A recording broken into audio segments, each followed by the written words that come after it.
Good morning India. दोस्तों नमस्कार। दोस्तों, हमारे चैनल की कहानियाँ आप तक रोज़ाना पहुँचती रहे, इसके लिए आप हमारे चैनल को सब्सक्राइब कर सकते हैं। इस वीडियो के पसंद आने पर आप इस वीडियो को लाइक कर सकते हैं। तो चलिए शुरू करते हैं आज की ये कहानी। आप इस कहानी को सुनते वक्त ईयरफोन का उपयोग कर सकते हैं। आज ये बात काफ़ी पुरानी है, 2005 की। मैं एक साधारण परिवार से हूँ। उस वक्त मैं 25 साल का था।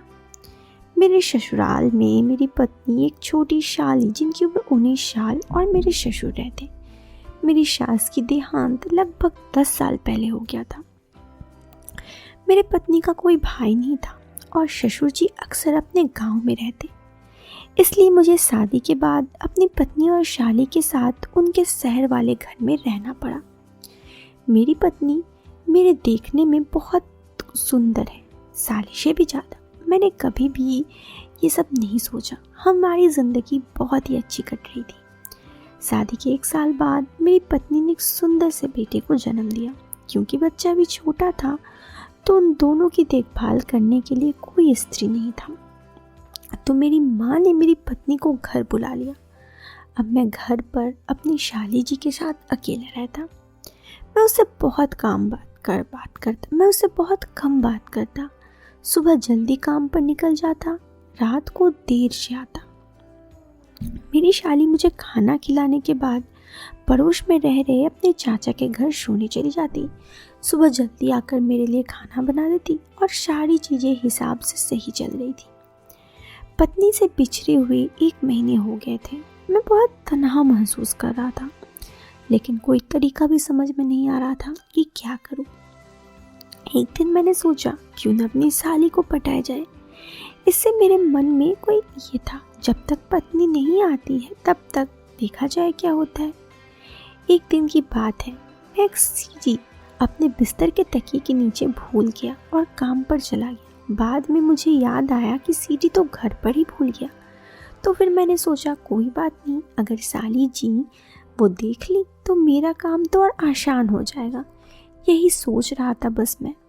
शाम को जब घर आया तो सब कुछ बिल्कुल नॉर्मल थी। वो वैसे ही मुझसे कम ही बात करती थी और मैं भी उससे ज़्यादा बात नहीं करता। उसे नॉर्मल देख मेरा मूड खराब हो गया। मेरे तो मानो सपने ही टूट गए। उस रात मैं ऐसे ही गुजरा। अब मैं अपना सारा दिमाग इस बात में सोचने में लगा देता कि कैसे अपने दिल की बात साली से कहूँ। पता नहीं वो क्या कहेगी, ऐसे ना हो कि कुछ बवाल हो जाए। ये सोचते सोचते सारा दिन बीत गया। मेरे काम पे बिल्कुल मन नहीं लग रहा था, इसलिए उस दिन मैं शाम को जल्दी घर आ गया। मुझे देखकर साली जी ने प्यारा सा मुस्कान दिया, स्माइल दी और बोली, जीजा जी आप तो जल्दी घर आ गए, आप चाय लीजिए, तब तक मैं सब्जी लेकर आती हूँ। मैं कपड़े बदल कर चुपचाप चाय पीने लगा और उसे देख रहा था। खैर वो बोली, मैं सब्जी लेकर आती हूँ। मैं घर से बाहर निकल गया और इतना कह के वो घर से बाहर निकल गई। मैं उसे देखता ही रहा। बाजार से वापस आने के बाद वो अपने काम में लग गई। मैं कमरे से बाहर निकल कर बैठ गया। थोड़ी देर बाद जब मैं किसी काम से अंदर गया तो मैंने देखा कमरा का दरवाज़ा बंद था, लेकिन कुंडी नहीं लगी थी। मैंने धीरे से दरवाज़ा खोला। वो उस वक्त अंदर थी। मैंने कुछ नहीं कहा। फिर मैं बाहर आ गया, लेकिन पता नहीं मेरे मन में कुछ अजीब सी चल रही थी। वैसे भी हम दोनों के बीच ज़्यादा बातचीत ना होती थी और ना ही हंसी मजाक। अभी मैं यही सोच रहा था कि फिर उस तभी दरवाजे पर पड़ोस में रहने वाली चाची की और उनकी बेटी आई। मेरा तो मानो मूड खराब हो गया। एक अच्छा मौका हाथ से निकल गया। इसी बीच मैं 2 दिन की छुट्टी लेकर अपने घर गया, क्योंकि अपने बच्चे को देखे हुए भी काफ़ी दिन हो गए थे और पत्नी से भी मिले हुए काफ़ी दिन हो गए थे। लेकिन घर जाने के बाद भी पत्नी के साथ वक्त बिताने का मौका ही नहीं मिला। 2 दिन रुकने के बाद मैं जानबूझकर शाम की ट्रेन पकड़ी और रात को लगभग 2 बजे अपने ससुराल वाले घर पहुंचा। मेरी शाली जी अपनी चचेरी बहन के साथ थी। वो दोनों कमरे के बेड पर सो रही थी। मैं उनको बोला, कोई दिक्कत नहीं, तुम यहीं रहो। और उसके बाद मैं जाकर सोफे पे सो गया। उस दिन ऐसे ही बीता। वो लोग सुबह उठी और सुबह मुझे कही कि आप ऑफिस नहीं जाएंगे। मैंने कहा नहीं, आज मेरी छुट्टी है और मेरी तबीयत भी सही नहीं है, मुझे जाने का मन नहीं है। तो साली जी ने कहा ठीक है। इतना कहकर वो पड़ोस में रहने वाली वही उनके घर चली गई। मुझे अब भी बहुत बुरा लग रहा था।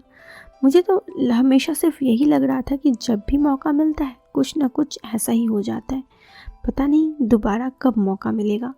मैं यही सब कसमकस में ही उस दिन बीत गया। दूसरे दिन मैंने देखा वो अभी भी कमरे में आई। मैंने उसे कहा कि क्या कर रही हो? तो उसने कहा कुछ नहीं, आप आइए बैठिए, मैं आपके लिए खाना ला देती हूँ। मैंने उससे ऐसे ही बात करने गया था। यूँ तो मैं उससे कभी बात नहीं करता था, लेकिन शायद उससे बात करने गया तो इसलिए उसे लगा कि मुझे चाहिए, इसीलिए वो इस तरह से बर्ताव की। लेकिन मैंने भी सोचा खैर जाने दो। वो दिन भी इसी तरह बीता। अब कुछ दिन ऐसे ही बीतने लगे। वो मुझसे कम ही बात करती, अब मैं उससे बातचीत करने लगा था। शायद उसने ये चीज़ भी नोट किया कि मैं उससे बातचीत करने में थोड़ा इंटरेस्टेड हूँ, तो इसीलिए वो भी मुझसे कुछ न कुछ बहाना से बात करने लगी। हम दोनों में अब बातचीत का सिलसिला बढ़ा। मुझे इस बात की खुशी थी कि चलो कम से कम पहले जहाँ पे उससे मेरी बात ही नहीं होती थी, कम से कम अभी तो उससे बात हो ही जा रही है। इसी बीच 1 महीने और बीते। मैं दोबारा अपनी पत्नी से मिलने के लिए गांव चला गया। इस बार मैं अपनी पत्नी को ले जाने के लिए बोला तो मेरी मम्मी ने कहा ये अभी नहीं जाएगी, ये अभी और 1 महीने यहीं रुकेगी। ये सुनकर मेरा मूड लटक गया। मेरी पत्नी को भी शायद मेरे साथ आना था, लेकिन वो मेरी मॉम के सामने कुछ नहीं बोल पाई। खैर मैं फिर से जानबूझ के शाम की ट्रेन से वापस आया और जानबूझकर दूसरा दिन ऑफिस नहीं गया, और जब मौका मिला तो अपनी उदास मुंह बना के बैठा रहा। मुझे पता था कि इस वक्त साली जी घर पर अकेली थी। उसने मुझे कहा क्या हुआ जीजा जी, आप कुछ परेशान लग रहे हैं।